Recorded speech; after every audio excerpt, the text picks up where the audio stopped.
Sa trading, parang pag-ibig lang din yan eh. Mabobroken ka and then you will be tested. So yun yung naging strategy natin this morning, this Asian session sa gold.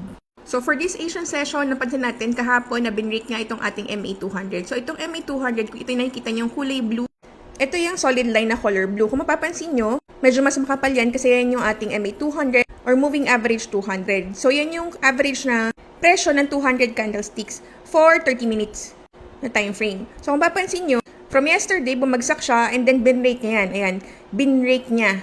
So ibig sabihin, it was broken. Ayan, binrake niya. After niya i-break, umakit siya ng tuloy-tuloy and then bumalik ulit and then tinest niya. So ito yung sinasabi ko sa inyo, it was broken and then tested. So ngayon dito tayo pumasok during the time that it was tested and then nagkaroon tayo ng confirmation ng bullish candlestick dito. Dito tayo nag-entry ng buy and naglagay tayo ng SL sa ilalim nitong MA200 natin.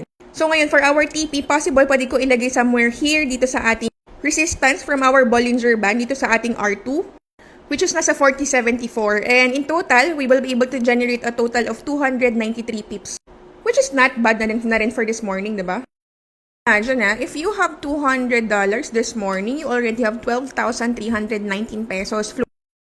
Nang nasa bahay ka lang, nagtitrade ka using your phone, and nag-a-analyze ng market, diba?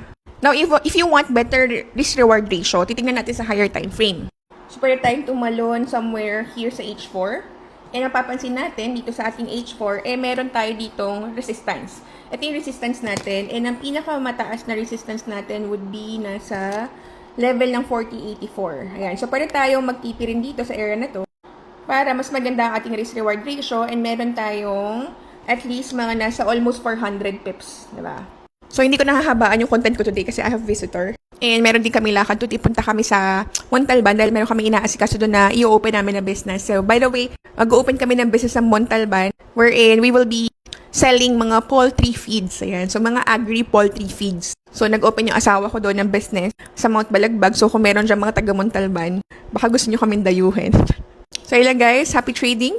And by the way guys, meron tayo non-farm payroll later So, high impact news yan guys. So, you have to be very careful with your trades later. So, better if hindi naman kayo sanay mag-trades during mga high impact news, i-avoid na lang yung high impact news later. So, that's gonna be around 8:30 p.m. here in the Philippines. So, sa mga nag-trade naman dyan ng mga high impact news, good luck sa inyo. Ako, ang bias ko for NFP, since nakita ko yung forecast is, sabi doon, babagsak daw ang non-farm employment.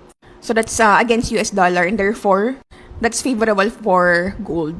So, possibly magkaroon ng mga short-term spike kay gold tonight. So, for us, it's bullish. But since against the trend siya, medyo hindi ko siguro papasukin. Baka I'd probably avoid it.